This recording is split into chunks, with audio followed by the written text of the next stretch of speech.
messieurs les députés, Franck-Quentin et Fabrice David. Il y a quelques anciens aussi qui sont là. Je ne les ai pas vus. Je ne les ai pas vus dans la salle. Chers amis, il y a plein de partisans du Parti travailliste qui sont là cet après-midi. Pas que, bien sûr. Nous nous réjouissons justement qu'on ait un full house, comme on dit cet après-midi, pour venir écouter cet hommage que nous avons pris l'initiative de rendre à un homme d'exception, à un grand tribun qui, malheureusement, a presque sombré dans l'oubli.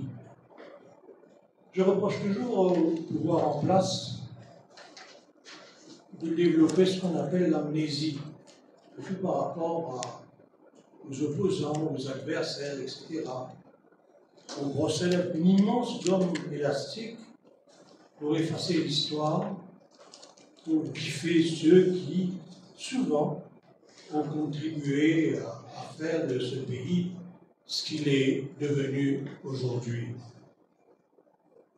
Je m'insurge avec autant d'indignation et de force, et les journalistes qui sont là, ils savent bien qu'ils sont là, que ce virus de l'amnésie a gagné aussi le Parti travailliste, qui pendant de nombreuses années ont fait l'impasse sur ces grands tribuns. Ça, c'est vraiment dommage que ce soit ainsi. Je ne vais pas prendre des précautions à mon âge, je n'ai pas d'élection à gagner.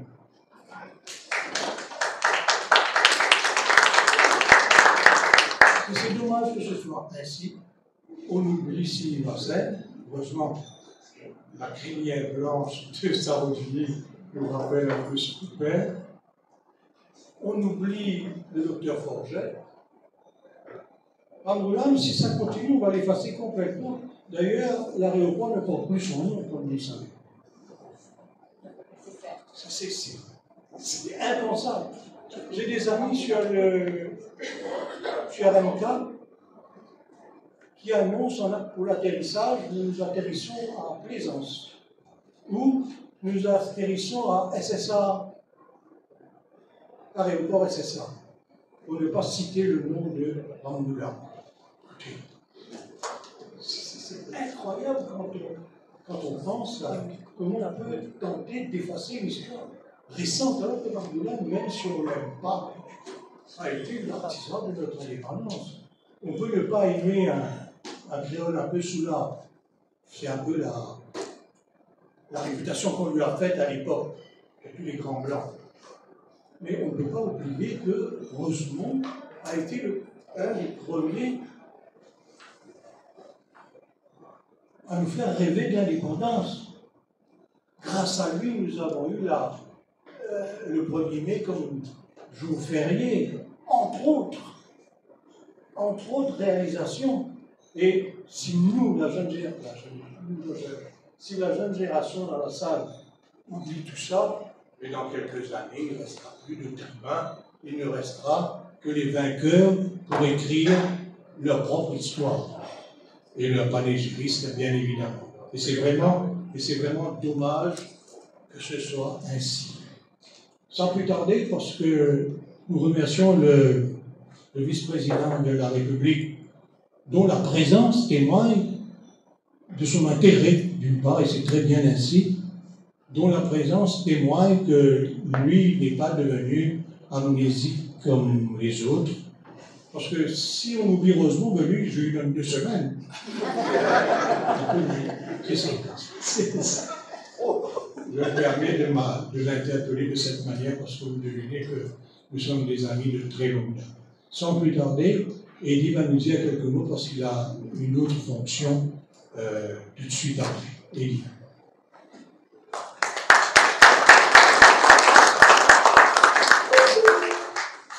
Bonsoir. Je suis très content de voir qu'il y a autant de personnes qui disent. Ça prouve qu'il y a un intérêt pour l'histoire. mes chers amis, le roi David, Franco, ce sont des amis, on parlait de notre Lardon, et mes chers amis, ici je commence à dire les noms, il y a tellement de personnes là que demain matin nous serons encore là. Et merci pour l'honneur que vous me faites. C'est un grand honneur pour moi de procéder au lancement de la première édition de l'initiation à l'histoire. Je me réjouis d'autant plus que cette première est consacrée à un homme qui n'aspirait qu'à une seule gloire, être aimé de la masse et qui n'avait qu'un but, servir. Cet homme, c'est Guy Rosemont. Je ne vais pas faire un exposé sur sa vie, mais simplement vous livrer quelques considérations personnelles.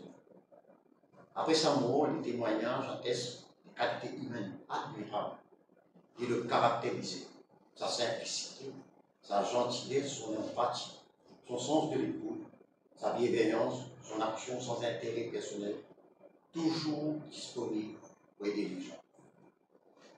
En tant que politicien, il était très actif et connu comme un leader dynamique. Son petitesse d'esprit, il respectait ses adversaires et en retour le tenait en estime. Vous la faites, et beaucoup des politiciens, bon là je suis un petit peu en porte-à-faux avec lui, parce que je pense qu'il n'y a pas un politicien à l'île Maurice qui ne reconnaît pas l'apport de Rosemont à la politique mauricienne et à l'avancement de Maurice. Et je disais tout à l'heure à mon ami que, vous savez, malheureusement, on oublie les gens très vite.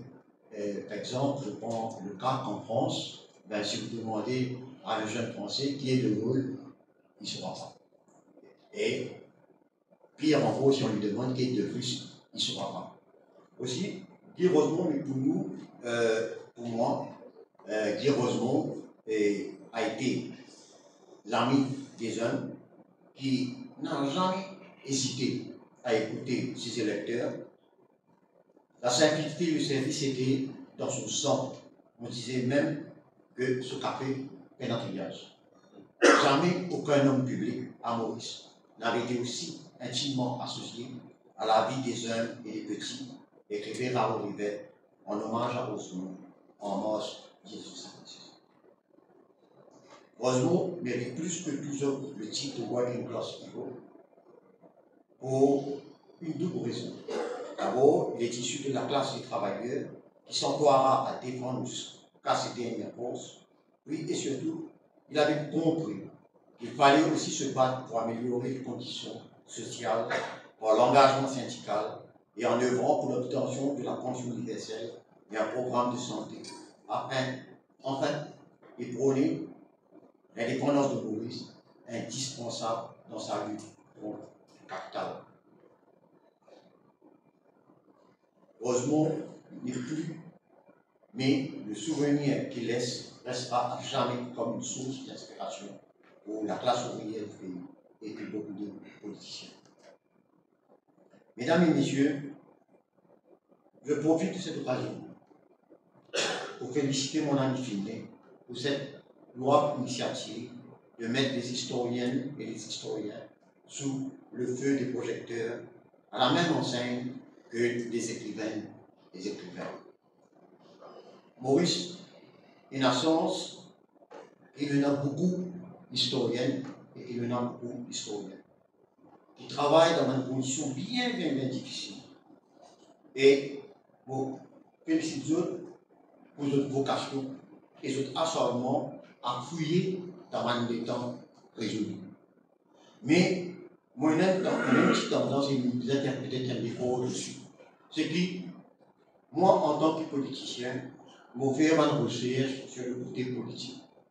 Mais moi, j'aimerais bien content de temps en temps, et assez souvent, qu'il y ait une histoire, par exemple, l'histoire de la musique à Maurice, comment il évolue. Par exemple, je suis très content quand un jour vous me trouvez, par exemple, à le conservatoire François Mitterrand, qui est un document qui montre l'évolution du SEGA, l'évolution de la littérature à Maurice. Et peut-être même, je connais qu'il y a un point qui nous invite bien, c'est que là, on peut poser dans zone créole, quand je fais, quand Rosemont tu peux poser, Rosemont, quand tu peux adresser en la foule, Rosemont tu peux adresser en créole, quand tu peux adresser en français, quand tu peux adresser en anglais. Et par exemple, il y a aujourd'hui une dernière aussi, la façon qui tu peux interpréter dans la manière créole, qui heureusement tu peux poser, tu vas l'interpréter dans la cour.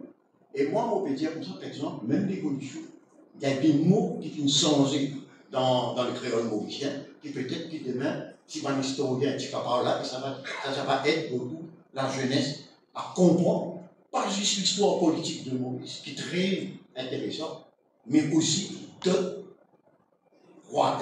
chemins de Maurice, parce que Maurice, si nous avons avancé aujourd'hui, ce n'est pas juste le côté politique, c'est l'être humain qui a fait la politique. Et dans ce cas-là, vous dire, nous souhaitons qu'il nous capable de faire beaucoup d'avancements dans l'histoire, et vous souhaitons qu'il nous réalise que l'histoire, le fameux mémorial,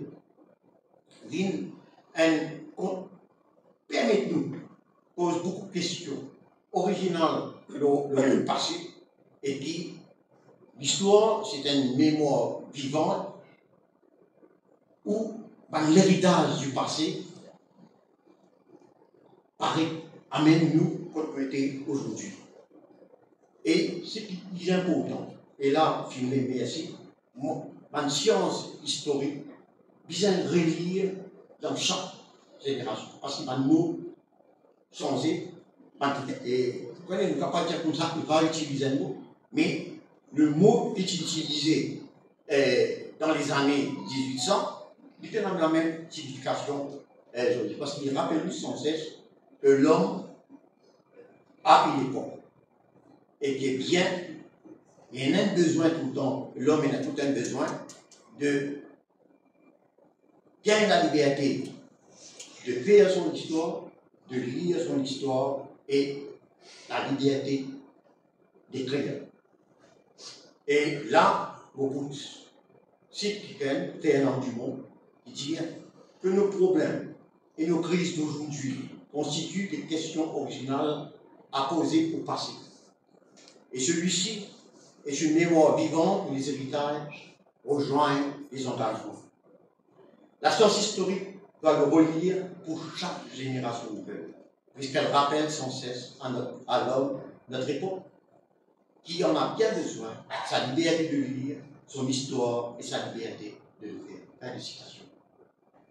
Mesdames et messieurs, je vous laisse aux soins de Jimmy et d'autres intervenants qui vont vous faire découvrir cet homme politique et syndicaliste qui fut une figure incontournable dans la période pré-indépendance. Et avant de terminer, je vous remercie, Pénel et son équipe. Je suis avec moi pour cette première et m'espérer qu'aujourd'hui, nous pouvons faire l'histoire parce qu'il y a beaucoup de telles rencontres dans le futur. Merci.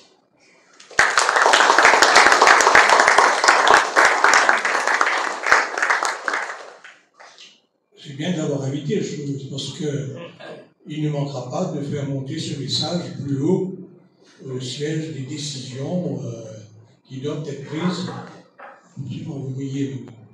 qui doivent être prises pour pallier ces carences de l'histoire.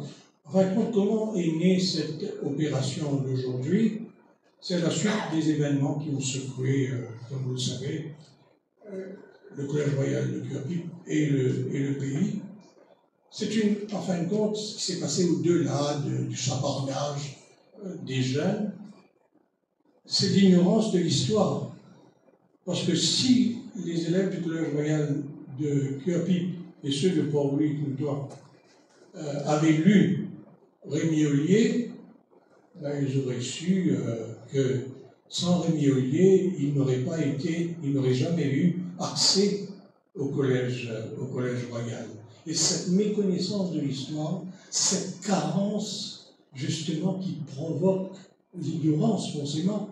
L'ignorance provoque l'intolérance. Et l'intolérance provoque, comme vous le savez, tous les dérapages possibles. Et on se réjouit qu'on puisse se retrouver ici, ce soir, au-delà de nos différences politiques, pour estimer qu'il faudra combler ces lacunes, parce que nous ne pouvons pas nous permettre de perdre le souvenir de nos grands tribunaux. Nous remercions justement le professeur Jimmy Harmon, Alain Laridon, qui représente les amis de Guy Rosemont, dont certains sont très proches, ont été très proches, sont les descendants de Rosemont dans la salle. C'est ainsi que va se dérouler la soirée. Nous serons ensemble jusqu'à certainement 19h30 ou peut-être un peu plus, pour que chacun puisse poser des questions ou faire des témoignages par la suite. Et je crois que c'est important ce qui se passe aujourd'hui, et nous referons cet exercice aussi à n'importe quel moment que la situation l'exigerait. Il y a une chaise de libre là. Il y a une chaise ici, hein? Ben, sans plus tarder, je demande Jimmy de venir. Merci.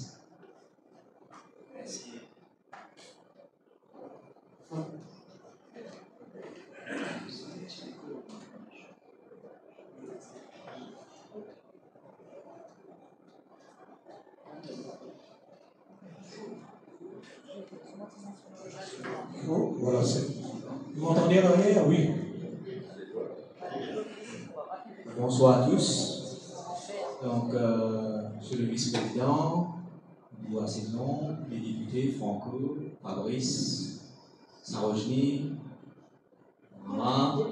Monique, oui, ancienne vice-présidente, oui, qui est à l'arrière, et mes amis, et professionnels de l'éducation, historiens, tous ceux, d'une certaine façon ou d'une autre, et intéressés par cette conférence, surtout l'histoire et le rôle et la contribution de Joseph Guy Rosemont, un des tribuns. Il n'est pas le seul, mais ce soir, nous allons parler de Joseph Guy Rosemont parmi d'autres. Donc, comme cela a été dit, et peut-être ce que je vais faire, c'est de placer, de contextualiser la conférence, comme vous voyez le titre. Donc, c'est dans le cadre des 55 ans d'indépendance de la République de Maurice que j'ai pris l'initiative. En fait, il y avait un article qui avait paru dans le week-end, le 12 mars. Donc, je ne sais pas si vous avez eu l'occasion de lire. Et le titre, c'est La poignée de main de l'histoire. Donc, d'une certaine façon, une perspective très particulière que je vais élaborer après, la façon de raconter l'histoire. Et donc, après cet article, l'idée aussi est venue de parler de différents tribuns. Donc, comme on est le 22 mars, et donc, au fait, c'était lors d'une rencontre avec Alain, c'est Alain qui me relance. En 2018, effectivement, j'avais fait une première conférence sur Guy Rosemont, au collège PPS à l'époque. Certains d'entre vous étaient là. Et par la suite, à la suite de cette conférence-là, j'avais écrit aussi un article en 2018, week-end, 30 décembre. Et 2018. Et là, vous pouvez, à la fin de la conférence, avoir juste prendre connaissance de cet article-là que j'ai mis sous forme de publication, petite publication. Donc à la fin, il n'y a pas beaucoup d'exemplaires, mais bon, voilà, c'est une façon de disséminer, de parler de Guy Rosemont. Mais peut-être déjà, 2018, je vais juste vous donner le titre de l'article. Alors, le titre en 2018, l'article est Histoire, mémoire et pouvoir, les spectres de Guy Rosemont, pour la classe politique. Les spectres, vous savez, ce sont les fantômes, et ceux qui sont de formation classique, Shakespeare, surtout, le Ghost, qui arrive durant le banquet scene et qui vient et parle et à Macbeth, et vous l'avez aussi dans Hamlet. Et donc, je prends un peu cette image de le retour du revenant. Et pour la classe politique en 2018, dans le contexte, parce que c'est ça l'histoire, hein, c'est aussi la façon que vous racontez l'histoire, c'est aussi contextualisé. Il y a des faits historiques, mais l'interprétation est sujet au contexte. Et moi, dans le contexte que j'écrivais cet article-là, je parle de 3 aspects qui reviennent en 2018. L'histoire, la mémoire et la lutte pour le pouvoir, pour tout parti politique. Parce que quand vous regardez le pays, avec les différents sites de mémoire qu'on a, le Nord, à Parasigat, musée de l'esclavage, donc la société mauricienne, il y a ce qu'on appelle une concurrence de mémoire. En même temps, un genre de réparation, en même temps, de restitution du droit à l'histoire. Et pour la classe politique aujourd'hui, contrairement à 1950, au temps de Guy Rosemont, vous avez toutes ces considérations-là à prendre. Et c'est intéressant de revenir au temps de Guy Rosemont, 48, 46, 47, à 56. Et pour tout homme politique, pour toute femme politique, pour toute personne qui est intéressée à la politique, pour connaître l'île Maurice moderne, contemporaine, au fait, mon opinion, c'est que c'est durant cette période-là que le système politique qu'on a aujourd'hui est mis en place. Donc, quand vous retournez sur cette époque-là, le political system, modern political system mauritius se trouve là, durant cette période. Alors ça, vous aurez le loisir de lire et cette publication. Alors, pour la conférence d'aujourd'hui, rapidement, je fais une introduction. Alors, les tribuns, peut-être pour certains d'entre vous, un peu ces photos-là. Alors, et vous voyez Curé, Andit Sadio, Antil, vous êtes bien frère là, Antil. Et puis vous avez cette photo avec les 3 Antil, Curé, Rosemont. Sinivasen, Sukdeo Lucindoyal, ce sont des noms qui résonnent.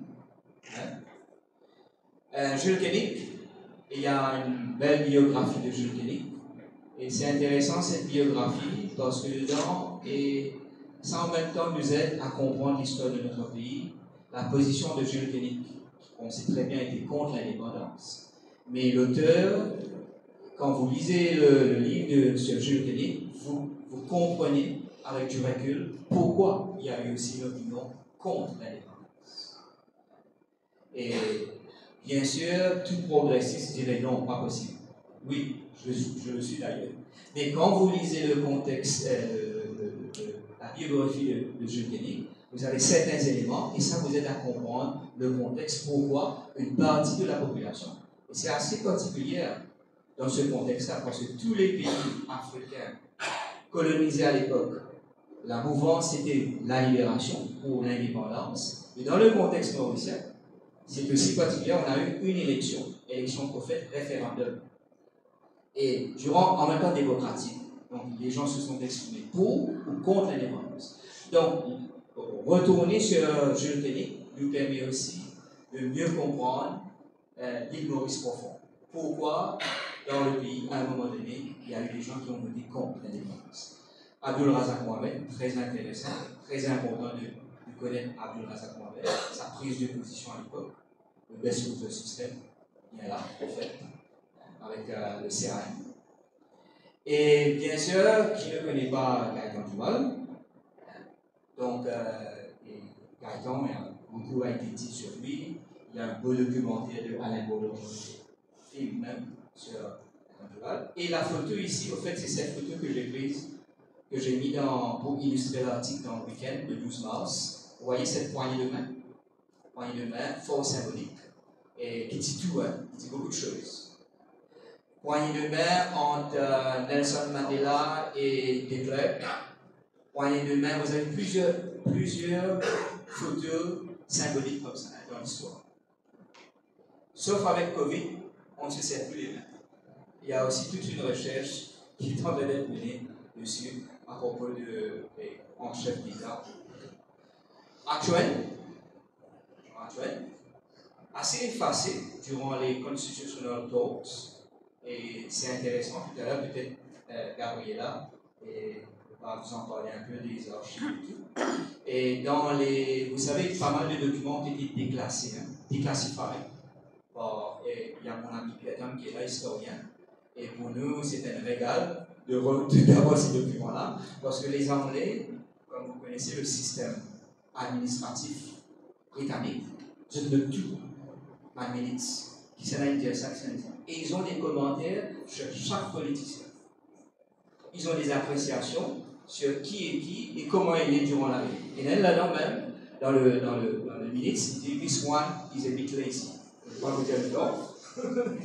Il est juste là, attending the meeting, just to be there. Donc, dans les archives, les diary notes des Anglais, donc il décrit chaque homme politique qui était là durant les conférences constitutionnelles. En fait, il y avait plusieurs qui étaient partis aux conférences constitutionnelles, mais pas tous étaient admis dans la réunion avec le colonial office. Donc, certains étaient là, plus dans l'Europe. Et les main leaders, comme Amboulam et d'autres, étaient Pachuro, tout à l'heure je vais vous parler de Pachuro.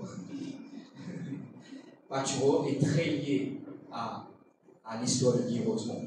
Vous allez comprendre derrière. C'est peut-être sensible, mais je vais le présenter de façon très objective.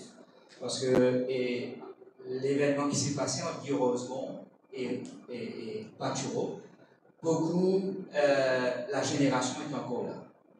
Donc quand je vais évoquer ce qui s'est passé entre Pachuro et Guy Rosemont, et c'est pas revanchard, mais c'est de state facts as it is.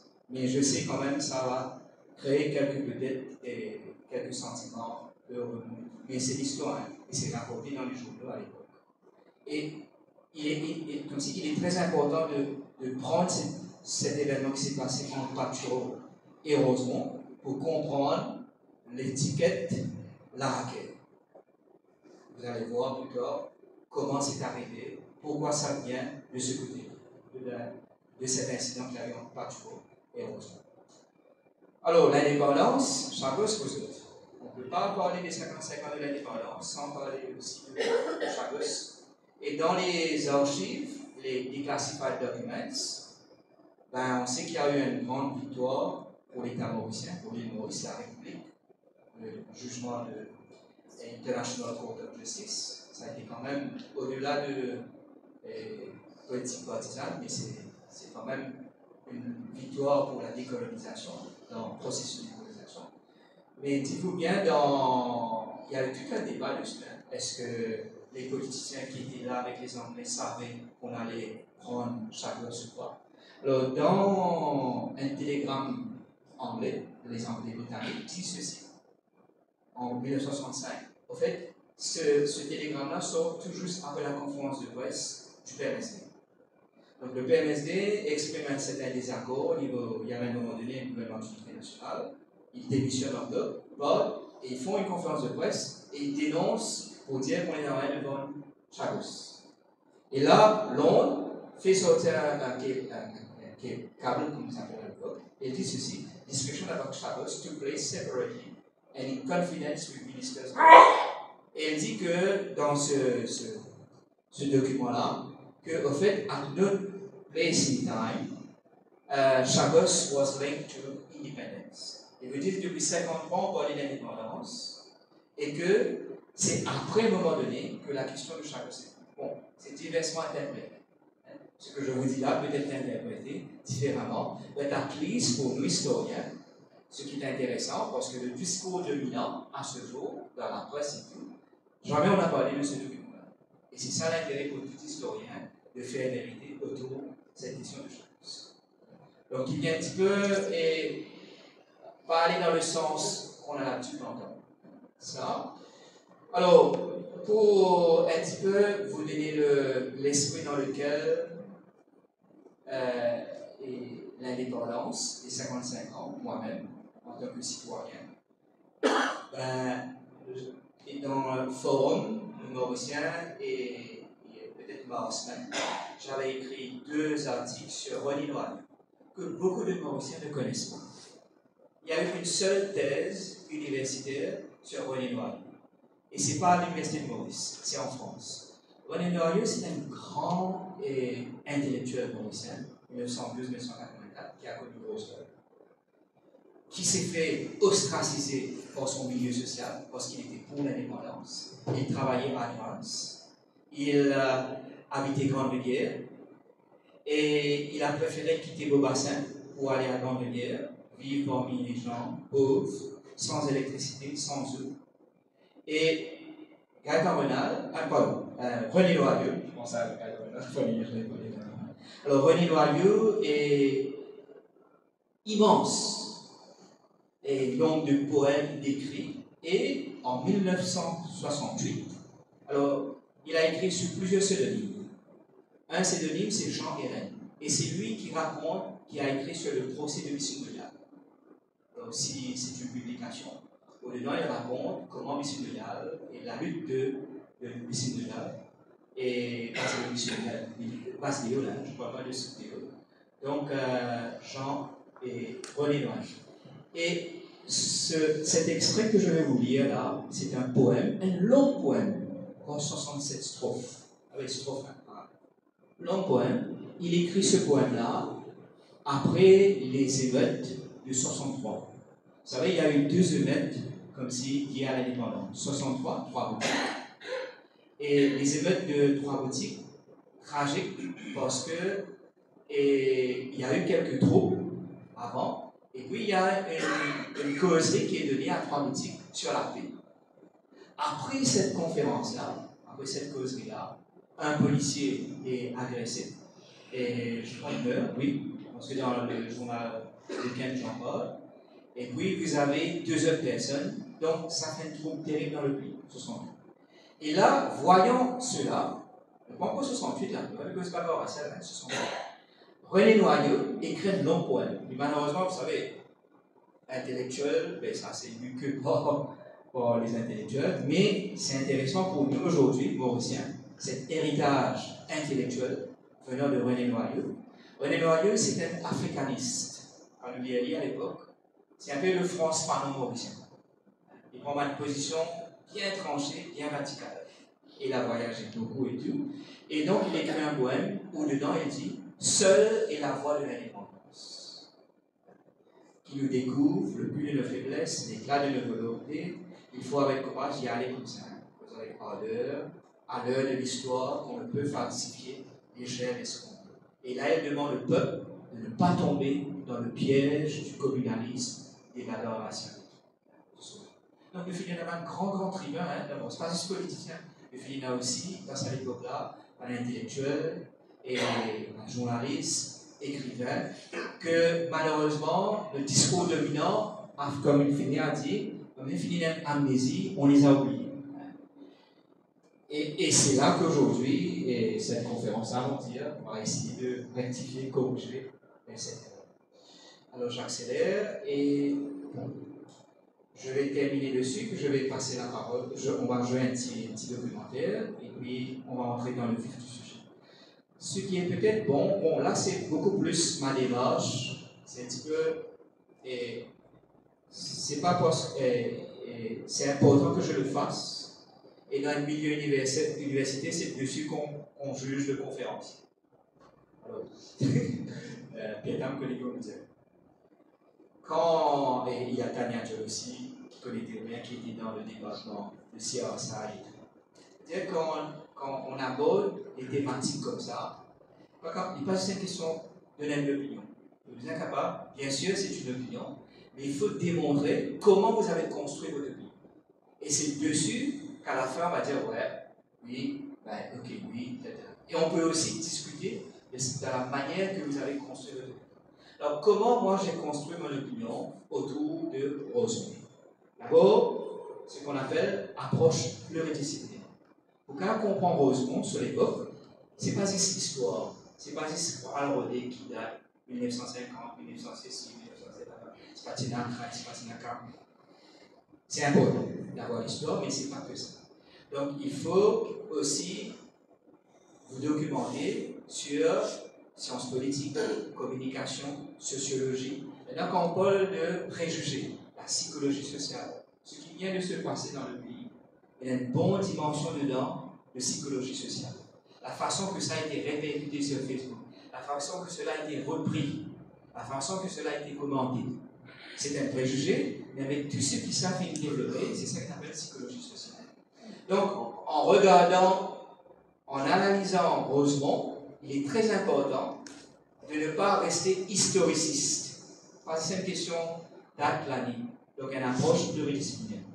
Deuxième, paradigme.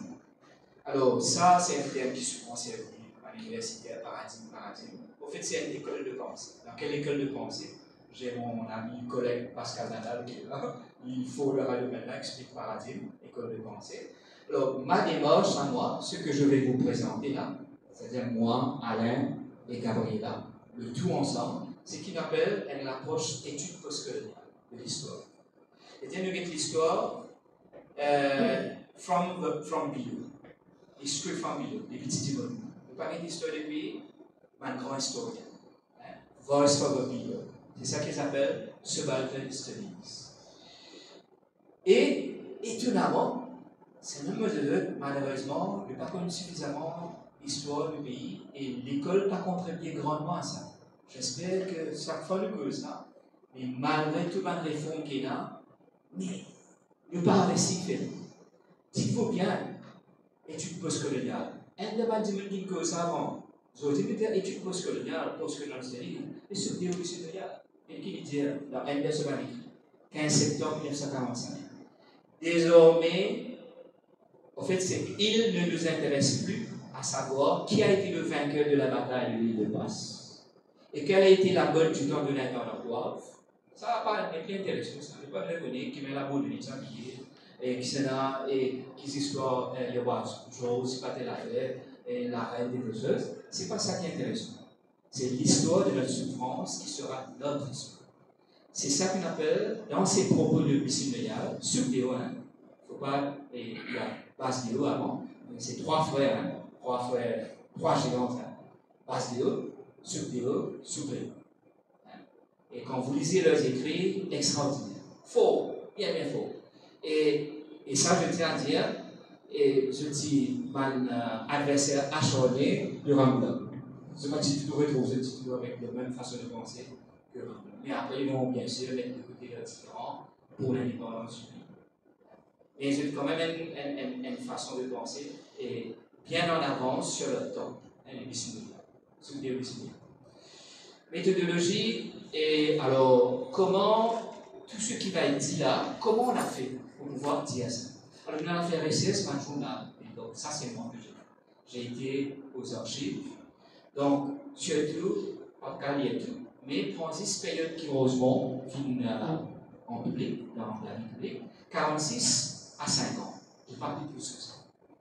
Bon, le CNR, et à cette époque-là, en 46, dites-vous bien, le CNR, le Mauricien Advance, il disait ça à la fin dernière, lors du lancement d'un livre à la Normandie.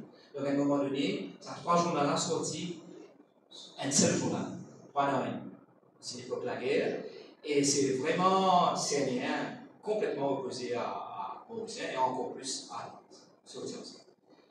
Et puis, on est parti voir à l'Assemblée nationale, donc National Assembly, ce livret. Nous prenons tout un discours qui Rosemont fait. Donc il y a ça dans l'Assemblée. Et là, Gabriela qui a fait ça. Donc c'est quand même bien gardé, bien préservé, bonnes conditions, aircon, tout très bien. Troisième, ça je vais vous faire écouter, c'est le récit d'un ex-travailleur du pauvre. Il a 84 ans aujourd'hui. Il a vieilli comme Rosemont. Mais seulement, quand Rosemont mort, il a 18 ans. C'est beaucoup plus ce papa qu'il connaît Rosemont. Et lui, il est parti avec son papa écouter Rosemont dans les meetings à Journal de la compagnie et plusieurs places. Alors, on peut écouter Saint-Michel-là raconter pour lire Rosemont c'était qui. Et quatrième, je vais vous parler de 2 travaux de recherche qui portent sur les préjugés. Très, très intéressant. Alors, c'est l'étude d'un article, puisqu'un article, c'est un essai, écrit par Eugène Bernard en 1834, Quand là-dedans, il dit pas qu'à faire un esclave affranchi tout de suite. Ils ont fait cette l'éducation parce qu'ils sont comme ça, comme ça, comme ça. Et lui, au fait, il dit oui, il est aboli, mais seulement, attends, il dit on dirait parce que je n'ai pas assez de travail, je n'ai pas énormément d'éducation. Et deux auteurs, Anna Roman, je pense pas mal d'entre vous connaissent, et Serge Nick Thatcher, étudient cette publication qui sort en 1834. Et ce qui est en même temps bon de rendre hommage, Anna Roman et Serge Nick Thatcher ont pu découvrir ce livre, cet essai de Jean Bernard, grâce à un prof d'université à l'époque, une grande figure, que ça a aussi oublié, Gérard Fanchet. Donc ceux qui sont, peut-être certains d'entre vous étaient ses étudiants, ex-étudiants, donc Gérard Fanchet, c'est grâce à lui qu'on a pu découvrir ce livre de l'histoire. Voilà. Alors, je viens avec un petit court documentaire de 4 minutes, réalisé par Stephen Melbourne, nous porte même patronyme, c'est mon frère, et un de ses collègues de travail qui voit off Christelle Hein. Je demande un petit minute, on a fait technique là, pas trop follow là, mais on s'est résolu. Donc,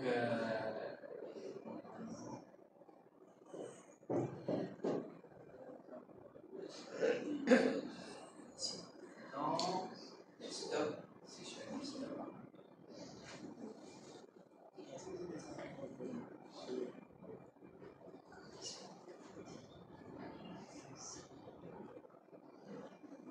Ici, non, c'est ça. C'est ça?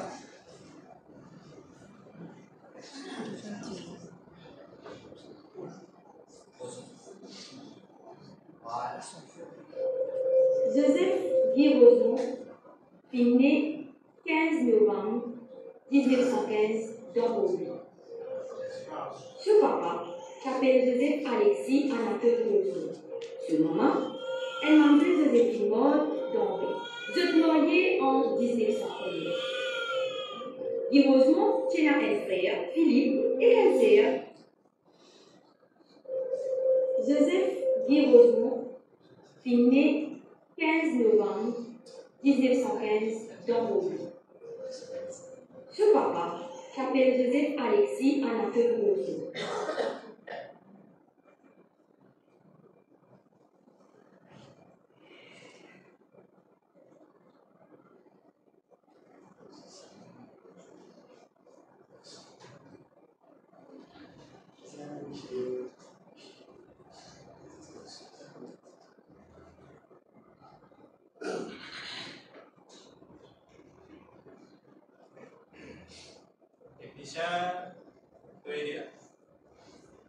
Pas technicien. Non, mais je t'explique avant. Oui, bien sûr.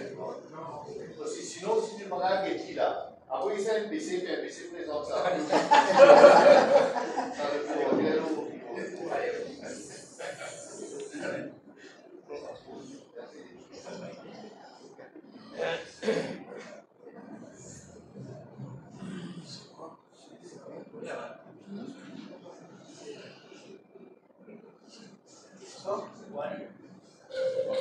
Joseph Guy Roson fut né 15 novembre 1915 dans Beauvais. Son papa s'appelle Joseph Alexis Anatole Roson. Sa maman est Mademoiselle Joséphine Maud d'Ambé. Joseph Guy Roson fut né 15 novembre 1915 dans Beauvais. Son papa s'appelle Joseph Alexis Anatole Roson. Sa maman est Mademoiselle Joséphine Maud d'Ambé. Ils sont mariés en 1901. Guy Roson tient un frère, Philippe, et une sœur, Marie-Thérèse Yolande. Quand Guy Roson tient 4 ans, son mari quitte pour lui et caresse leur relation. Guy Roson vit toujours et a une santé fragile jusqu'à cela. Souvent, il y a un problème serré. Côté l'éducation, l'étudiant brillant. C'est tout ça qui s'est à l'école là, nous appelle un groupe chez la petite bouche. Fin cycle primaire. C'est comme ça que les gens de collège vont y acquérir. Des adolescents avec un caractère fort et indépendant, ils commencent à être à l'école. Finalement, ce parent préfère Thierry Collège Royal et le Collège Saint-Joseph, donc qui du monde s'appelle Collège des Frères. Son frère Philippe, qui est aussi un élève Collège Saint-Joseph. Malheureusement, Guy Rosemont participe avec ce l'équipe de collège. En 1931, son papa mort. Il tient 16 ans. Sa famille passe par un moment difficile. C'est une grosse difficulté finance. Guy Rosemont vient avec collège et qu'à travail. Il a fait toutes sortes de qualités de travail. Dans les industriels, pour m'apaiser calme, l'homme des camions, marin, etc. C'est comme ça qu'il connaît tous les travailleurs. Dans grand jour, toujours dire que Guy Rosemont est un homme politique. Il tient un bon orateur, il tient donc la parole et il tient une jolie expression de langue créole, mais il tient bien le il tient un grand parler. Et quand on la gazette à l'époque-là, souvent appelé, mais il va se décourager. Il tient persévérer. Pas qu'il finit connu, dire il tient le meilleur de l'homme. Avec une grande qualité. Un 22 janvier 1940, un inspecteur de travail qui s'appelle Zoosmer organise un concours égal aux radios. À l'époque-là, il y a un seul radio qui s'appelle the Universal Sound Equipment Limited et ce propriétaire qui s'appelle Charles Jolivet. Et la Marie qui porte sur l'eau dans le bassin, quand il est resté. Un de ces gars parmi qui fait un bouffon docteur Kiré, qui est bien connu à l'époque comme fondateur et président du Parti travailliste, ce qu'il appelle the Labour Party. Il y a beaucoup de monde qui est dans la radio à l'époque-là. Les familles d'Orient, qui sont capables d'acheter une radio plus de 40 ans. Docteur Kiré, pas de ces gars, mais du monde qui fait rigoler, qui finit dire alors, il décide pour sur la radio là, et qui demande du monde de témoigner la cour. Il va bien personne. Mais un grand matin, un zen tout présenté sur la case. Et dit à Docteur Kiré, qui dit ce témoin. Docteur Kiré pouvait choquer son cours. C'est comme ça qu'il dit Rosemont vit poste au parti travailliste et rentre dans les deux partis. Il tient une sincère qui rentre dans la politique pour combattre l'injustice. De 1947 à 1956, il est président du parti travailliste après la mort d'Emmanuel Pétil. Dans l'élection générale 1948, Guy Rosemont sortit en tête des listes pour lui. Le 19 septembre 1946, Guy Rosemont marié avec Edith Élise Gomen dans la chapelle Saint-Ignace, Rosine. Famille Tifi, particulièrement content, il a mouru avec Edith, qui faut. Mais en 1954, Edith mort avec une crise cardiaque. Guy Rosemont a pas avec ça. Malgré le découragement et la mort sur madame, Guy Rosemont n'a pas baissé les bras. Il fait face plusieurs motions de parlement, par exemple d'un conseil public pour 1er mai, fait de travail. C'est 1er mai 1950 qui nous pouvait un premier conseil public, jour 1er mai. D'un subside, l'eau du riz, la farine, et plusieurs des autres mesures encore pour améliorer la vie banjine. Il peut voyager, pas comme député, mais comme syndicaliste, dans une réunion internationale. Alors que le pays passe par un bouleversement politique avec une première conférence constitutionnelle dans Londres, Guy Rosemont tombe malade de ce moment-là. Mars 1956, 6h32, l'Iran se dernier soupir dans l'hôpital Candus. L'enterrement déroule dans l'église Sacré-Cœur au bassin et qui est enterré cimetière Saint-Jean. 2 ans avant ce mort, en 1954, un ban de la Gazette rapportait que Guy Rosemont, une dire dans un meeting public, l'île Maurice peut devenir et deviendra, par la volonté du peuple, un État libre et indépendant, qu'on le veuille ou non. Sa parole, Guy Rosemont, pour venir la force et l'inspiration pour faire le pays à vers l'indépendance en 1968. Voilà.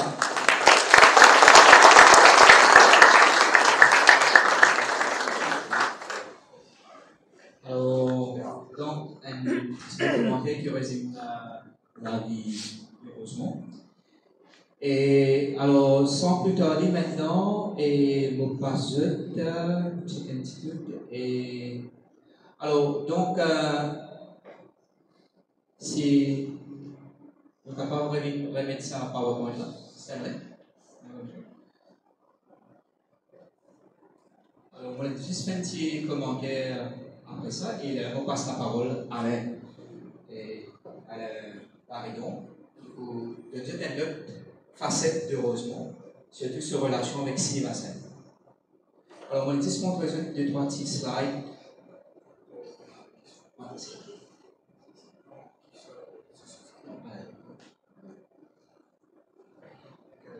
Ici.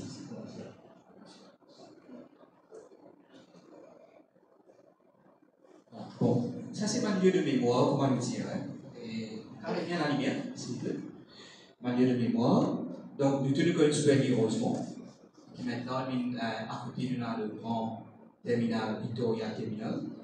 Et donc, Rosemont est la rive Souillac.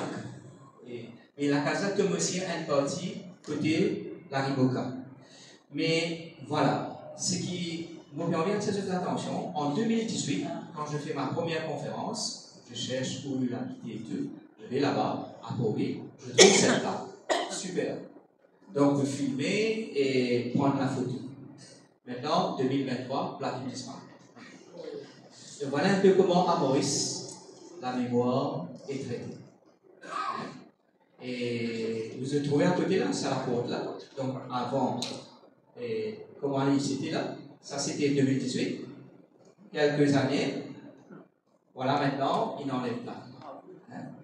Et maintenant, donc 47, 56, ça a été dit. Je fais donc vite comme ça, un journal d'époque. Alors, il y a un grand débat sur le socialisme, capitalisme, instruction publique, la grève d'Appelin. Et Rosemont est le président de Engineering and Technical Workers Union.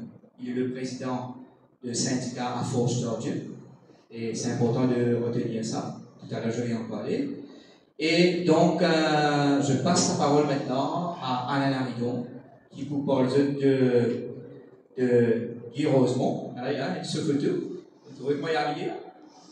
Donc, ça dit pas mal de choses sur le type Guy Rosemont et donc sur relation avec Sylvain.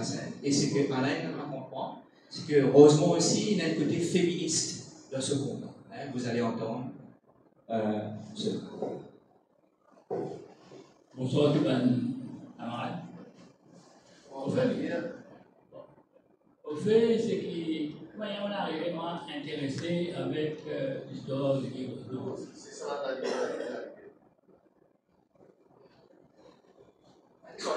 c'est la personne de tel cas.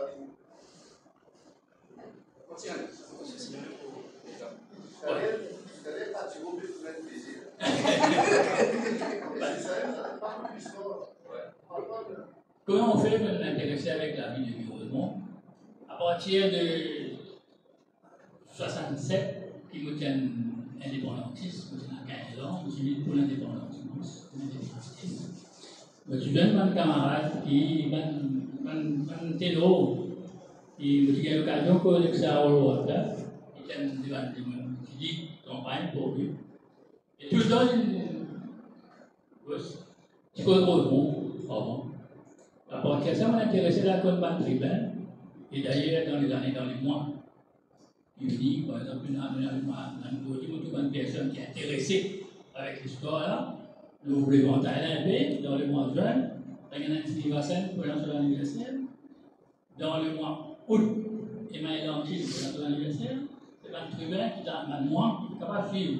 Alors, d'une façon, on est intéressé avec l'histoire de Guy Rosemont. Et comme le pays aborde l'indépendance, on est toujours passionné. En même temps, on commence à s'intéresser avec un syndicat, organisant travailleurs. En syndicat, bon, c'est comme syndicaliste. Nous occuper et vous allez comprendre l'histoire des Guy Rosemont, on va comprendre l'histoire de Maurice qui m'a inopéré. À partir de ça, l'avocat dire qu'il est passionné de Guy Rosemont. Je le dis souvent, ils m'ont encore presque besoin de livres. Et Paul Béranger enseigne l'histoire du pays à cette époque, dans les années 70-71, on a appris beaucoup. Et toujours, comme Rosemont a dit, passionné avec ça. C'est un autre livre, très passionné, mais quand on a dans le Rosemont, donc là, tout le monde a l'accent d'une façon. Alors, d'une façon, Rosemont, c'est un livre très simple, il est né Suyac, et en même temps, il voyage beaucoup. Et en même temps, il pose la question de l'indépendance de Maurice, la première fois, les premiers citoyens qui dit à Maurice, les indépendants, le travail pour les Et une chose qui va camarade pas nous signaler, heureusement, tu as un accident très grave à la montée S. Heureusement, c'est une chose. Une pièce sur la main, côté, pas capable de servir physiquement. J'ai appris à signer dans l'autre la main, à travers la montée S d'un bis là, tu tapais, sur la main, tu crachais d'une façon presque handicapée, mais malgré ça, sur la force et sur l'intelligence, de résister contre ça handicap-là et de faire toujours vers une mauvaise avancée. Maintenant, heureusement, tu opérais avec son ami, c'est des bassins.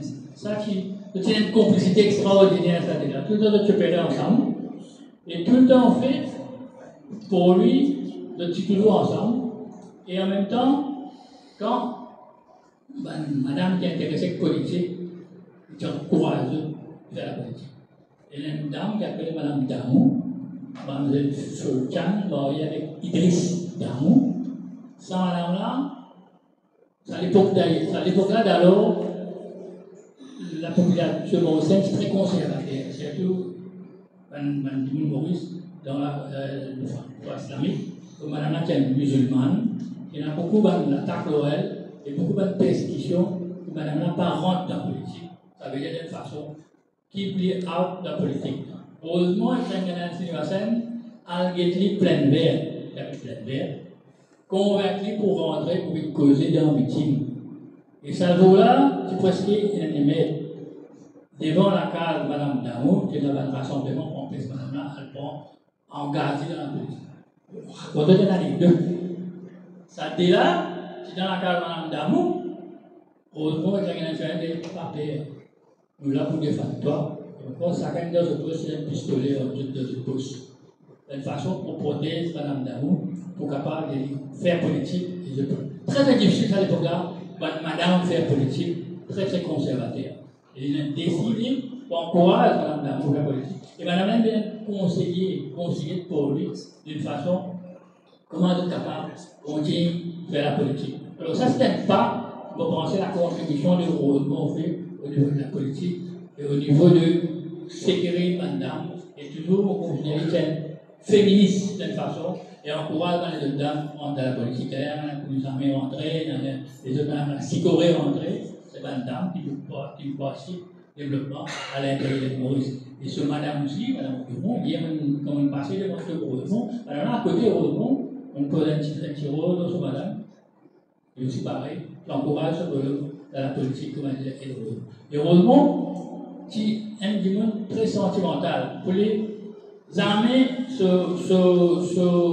mouvent, les armées en colère, tout le temps l'idée, et tout le temps il y a une phrase, il y a un camarade, et les recevoir du monde systématiquement, sans aucune distinction et sans aucun comportemental technique. Alors, il contribuer pour que ce pays-là va devenir Maurice, il fait ce qui était aujourd'hui. C'est anti-capitaliste, et toujours il fait ce langage dans le syndicat. Quel socialiste, et le troisième président du Parti travailliste à partir de 1947 à 1956. Le troisième, après Maurice Duré et Emmanuel Nantier. Et il engage la campagne pour que Maurice gagne une nouvelle constitution. C'est cette bataille qu'il a aussi fait Maurice face à l'État d'indépendance. Et malgré ça, il partit trop tôt.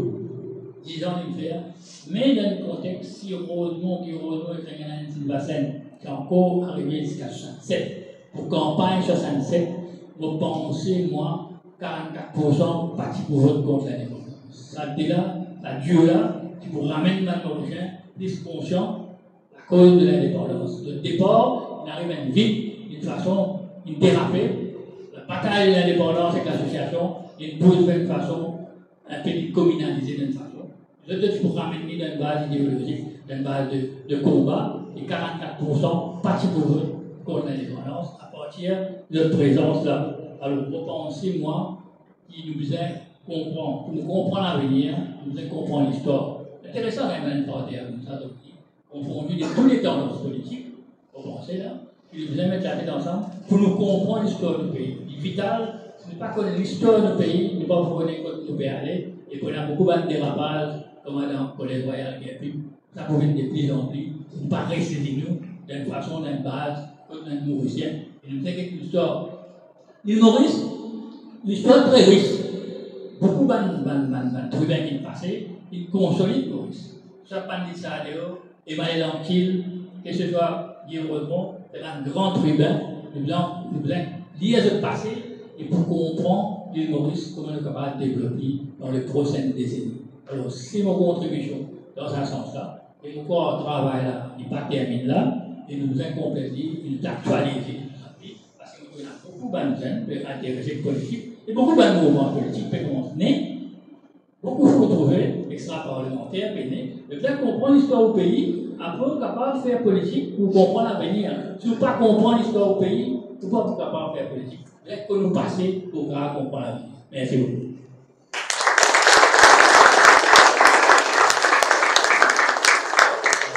Voilà, ça c'était un avion.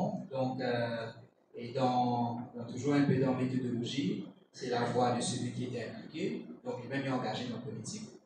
Et nous ne pouvons pas faire SCS, c'est descendre dans une petite voix. Donc, nous avons la voix M qui est engagée dans la politique. De cette façon, sans perspective, de manière qu'il est sur perspective, pour la chose. Non, vraiment, on continue à raison avant. C'est que nous là. Alors, je passe la parole maintenant à un petit peu pressé par le temps, pour qu'en même temps aussi, quand on a une question-réponse, pas mal de choses qui peut-être nous prévoient, ça va être repris pendant le temps de questions-réponses. Donc, très important aussi dans sa démarche autour de Rosemont, recherche autour. Donc, on passe la parole à Gabriela Bateau, qui est chercheuse au Musée intercontinental de l'esclavage. Donc, il a fait, au National Library, au National Assembly, sur librairie. Et il a tout un discours, peut-être pas tout, mais une sélection, une série de speeches qui, à l'époque, fait dans le Legislative Council. Le bâtiment encore appelle l'Assemblée nationale. Alors, je passe la parole à Gabriela et vous faites le slide. Bonsoir à tous. Alors moi, comme Jimmy l'a dit, éventuellement pour faire son opinion sur l'histoire, il faut avoir les faits.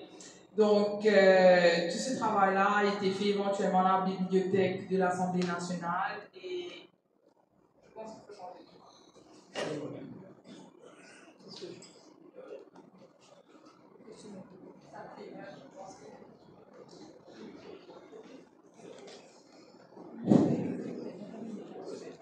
Merci. Donc, sans plus tarder, je vais éventuellement passer vraiment les différentes interventions de Guy Rosemont. Comme vous l'avez entendu, Guy Rosemont fut une figure politique qui fut vite effacée de l'histoire pré-indépendance de Maurice. Or que celui-ci a apporté beaucoup de par son vivant, surtout quand il a siégé au Conseil législatif de 1948 à 1955. Donc, il était élu en tête de liste à Port-Louis. Il est observé à travers ses interventions au Conseil législatif.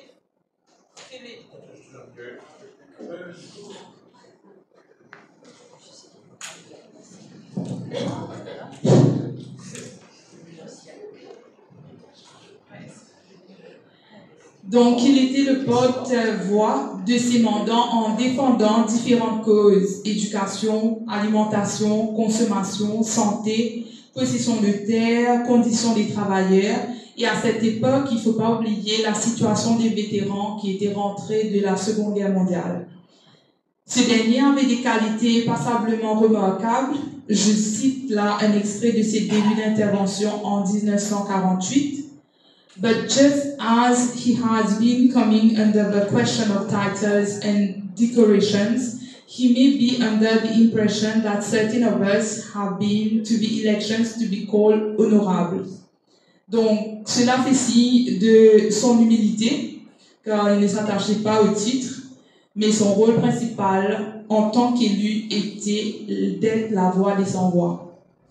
Après son humilité, il était très humaniste et surtout juste. Donc, on l'a mentionné, il était bien, il a vécu éventuellement une vie difficile depuis son enfance et jusqu'à l'âge adulte. Donc, il prend parti éventuellement pour améliorer la condition des travailleurs. Donc, une de ses interventions sur la compensation à une veuve d'officier du gouvernement et l'autre pour ceux qui ont combattu auprès des habitants, auprès des Britanniques, pardon.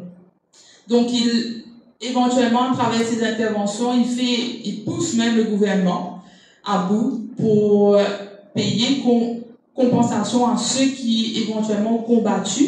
Et il veut rendre justice et il fait fermement, il le fait éventuellement comme principe, même à s'opposer aux autres, il fait éventuellement valoir tous les combattants qui sont revenus au pays et qui luttent difficilement pour la survie. Il utilise aussi un ton ferme pour faire valoir ses points, sans pour autant être condescendant.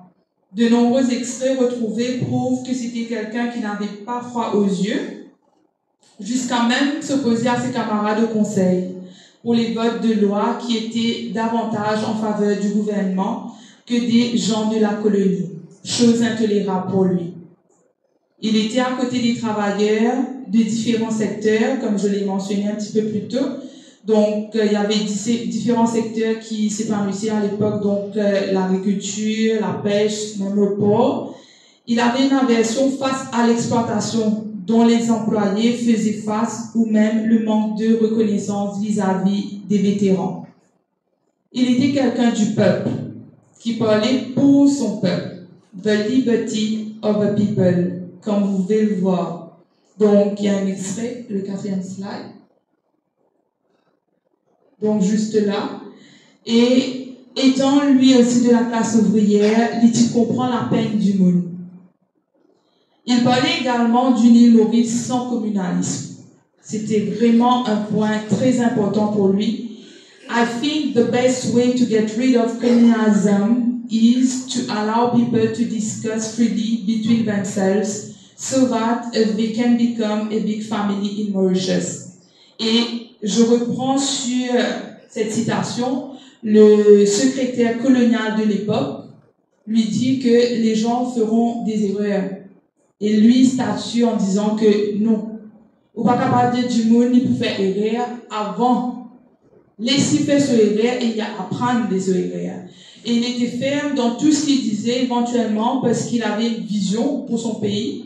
Et il parle aussi, donc ça a été retrouvé bien après, vers 1950.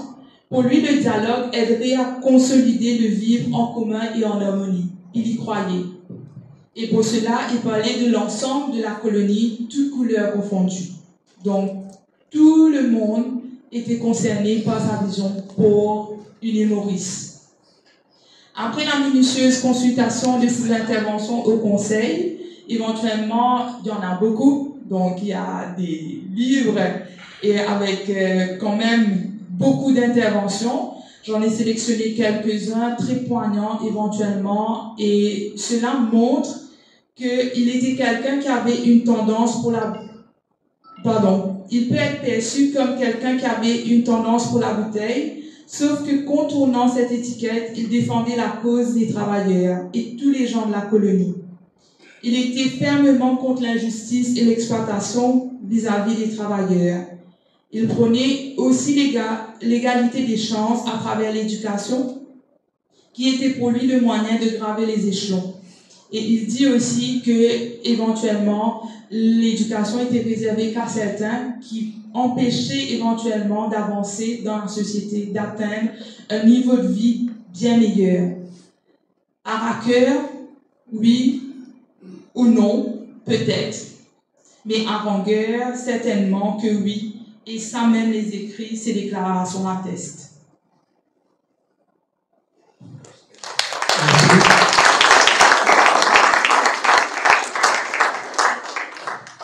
Voilà, donc vous avez eu un petit aperçu. En même temps, j'ai passé les différents extraits au au Conseil législatif. Alors, je viens directement avec le titre à cœur et vous allez comprendre. Et voilà. En 1949, alors ce qui est intéressant, au fait, Maiden Speech, qui, alors, quand Guy Rosemont devient député, à cette occasion-là, coïncidence, il y a une motion à l'Assemblée pour faire mettre des taxes sur le rhum. Alors voilà, le bill est présenté, Custom Tariffs, Distilleries Amendment Bill, tout ça. Et lui, il prend position, il dit que qu'il n'est pas d'accord qu'on met la taxe sur les rhum. Et par contre, il dit, voilà, il explique pourquoi. You must not forget that these things facilitate us to forget sorrows of life. And if you are going to ask the worker of a poor man not to have a drink now and then, or to smoke cigarette, it is far better for him to disappear. Arrête comme c'est un petit peu cela. Mais c'est là que ça pose problème. Il dérange les affaires. Qu'est-ce qu'il propose à la place? Et à l'époque, on n'était pas encore avec une politique fiscale prendre avec les riches. Il propose, government should definitely try to find ways and means to find money to fill in the gap, and the only measure to apply, in my opinion, is to have income tax instead of indirect taxes, and that is all I have to say. Comment dire ça? Bien sûr, la problème. D'accord? Et je lis ça, les commandants Hansard aussi, bon, les députés qui sont là. Moi, laissez-moi vous dire, plusieurs fois, j'ai travaillé sur les Hansard. Moment l'article paraît académien. Alors, par exemple, dans Hansard, tout est noté, tout est mis. Alors, dans sa note-là, là-dedans, il y a la voix de l'Assemblée, dans le Conseil de la Sud, qui dit, quand il dépose le Rome, le Ramanakala, il dit, the honorable member knows that well. Il y a une cause fichante. Tu connais ça bien, toi. Et qu'est-ce qu'il répond? Et c'est ça, ça caractère de Rosemont. Il n'est pas peur, vous dites, of course, I know well I am drinking it everything. Now, what I want to know is this. Is the rum further to be increased now from 35 cents to something else in upward direction? Donc, c'est un petit peu ça qui colle à sa peau. Maintenant, l'affaire devient plus grave. Je vais vite dessus. Et c'est là que je viens avec quand l'affaire prend une tournure bien grave. Et je crois, l'interprétation quand nous guettons un peu mal fait devant nous, ça fait qui Rosemont lit les discours à la raquette. Et j'aurais pas le temps de passer la voix de ce docteur-là, et 84 ans, dommage. Et qu'est-ce qu'il raconte dedans? C'est 3 minutes, 7, combien de minutes? On passe. Allez, ok, on passe. Allez, ok, ouais. Non, ok, super. Allez. Alors, donc, qu'est-ce qui se passe? Je termine avec, et puis je passe vous verrez comment, finalement, Rosemont, dans le milieu ouvrier, comment finalement, ça, même dans le milieu ouvrier, lui qui a tout fait pour le milieu ouvrier, une récit, on dirait, manipule l'esprit mandigon par rapport à son héritage. Alors, le Advance 1er mars 1949 rapporte un incident très grave. Guy Rosemont est à la cour industrielle. Et présent à la cour industrielle, Maurice Patureau. D'accord? Et donc, il est à la cour industrielle pour discuter l'augmentation de salaire dans le dossier. Et un sorti dans la cour industrielle, Maurice Patureau, vient vers lui et menace lui. D'accord? Regardez ce qui est dit là. Et menace lui. Et donc, vers 3 heures, et alors, il y avait qui était présent? M. Taylor, Pianet, Desmarais, Patureau, vers les 2 heures. Et à la fin de la réunion, donc, Patureau dit à Rosemont, l'autre auteur, comme ça, je savais que vous étiez un insulteur, mais je ne savais pas que vous étiez un lâche. Et là, contrairement, peut-être Rosemont, expect qu'il pourrait dire, Rosemont reste calme, lui qui est grande gueule, grand orateur et tout, il reste calme, il reste tranquille, mais Patureau continue, deuxième boulette, M. Patureau dit alors à M. Rosemont, je ne sais pas ce que les autres blancs pensent de vous, mais moi, voilà ce que je pense de vous. Et ce disant, gifla M. Rosemont. M. Patureau fit quelques pas en direction du greffe de la Cour suprême, puis se tourna vers M. Rosemont, l'apostrophant ses termes, je vous ai montré ce qu'un blanc peut faire, venez maintenant, je vous attends. Voilà, c'est l'incident entre Patureau et Rosemont. Nouvelle fanée, bien sûr, je le connais, même si ça ne peut pas à Facebook, ça va n'appelle là, mais nouvelle fanée. Les lendemains, grand rassemblement devant le bureau poste travailliste, tout le monde a aidé, et là, et donc les gens sont, bien sûr, tout leur état et tout, et refait des œuvres. Heureusement, les calmes, ils restent tranquilles. Mais, dans la foule, ce sont les femmes qui disent aux hommes, hé, vous avez un fou, hein? Arrêtez l'affaire, pas possible. Et c'est là qu'il y aura presque une semaine d'émeutes à Paulie. Voilà, crasé. Et où ils vont? Je vais vous montrer. Ils vont à Forge-Tordieu. C'est là où travaille, il est Patureau, il travaille là-bas. Et moi j'ai appelé ça la fronde de David, face à un patronat fort. Parce que imaginez, quand le patron qui gifle le travailleur dans un contexte de cette époque-là, c'est terrible, hein? Il ne peut rien faire. Mais ce petit monde-là prend ce brosse, donc ils vont aller briser toutes les vitres de Forge-Tordieu. Maurice Patureau sera blessé, grièvement blessé. La police m'a demandé sur le lieu, jusqu'à juge magistrat que vous avez mis sur place, déplacé. Et Rosemont, donc, il va calmer les gens, c'est de rappeler les gens. Et lui et son épouse vont quitter Roseville pour venir habiter à Port-Louis, juste pour qu'il soit là, à Port-Louis, il calme les gens. Et là, rôle ce madame pour extraordinaire. C'est pourquoi d'ailleurs, quand il perd son épouse, il pourra donner une déprime profonde. Et sa femme, et c'est là que je parlais un petit peu à Saint-Roger un peu, le rôle de la femme dans ce processus de libération-là. Je parle de Émile Rochestruz, Madame Damou, mais en vrai, nous cause ma tribun, mais pas cause ma femme, comment je dis, de finir là, une conception. Et donc, et l'épouse de Rosemont, et Guy et son épouse, donc viennent à Port-Louis, restent à Port-Louis, pour que justement, le temps que les choses se calment. Et dans cet article-là, plus loin, un jour, enfin, le deuxième ou troisième jour, pauvre homme, un type passe à bicyclette à la chaussée, il s'appelle Pierre, Balaguer Marquis. Et le type, quand on demande qui il est, c'est un musicien. Un grand, comme si amoureux de la culture et tout. Et juste parce qu'il ne fait pas ça et qu'on l'associe à Patureau, on a agressé. Et cet incident-là, on ne va pas pardonner à Rosemont. Parce que, justement, l'ouvrier qui parle, je vais passer tout de suite, qui a 84 ans aujourd'hui, il parle de ça un peu de façon, pas comme la chronologique, parce qu'il a leur archive, mais c'est sa mémoire qui raconte comment sa génération rappelle encore, se souvient de cette époque, et il m'a raconté comment aussi, aux funérailles de Guy Rosemont, il y en a beaucoup madame. Donc ça c'est un autre aspect qu'on chercherait peut-être à le découvrir. Et Alain n'a pas eu le temps de parler de la partie féministe, mais je crois, et rôle que Rosemont finit jouer, des films immenses. Alors, moi pas sûr de la voix, et Stanley, tu peux écouter ça, témoignage, ça travailler les pauvres. Alors pour vous dire, en même temps, c'est aussi important dans la recherche. Moi-même, je viens d'une famille milieu ouvrier, mes origines, grand-père de Caire, papa de Caire.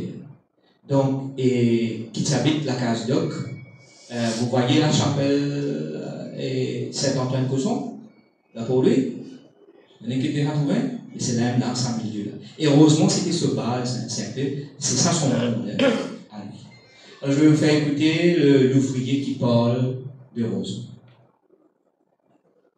Oui, il y a pas de chose qui m'ont donné avec l'oubli, et j'ai le temps d'extraver comment c'est une chose carrière politique.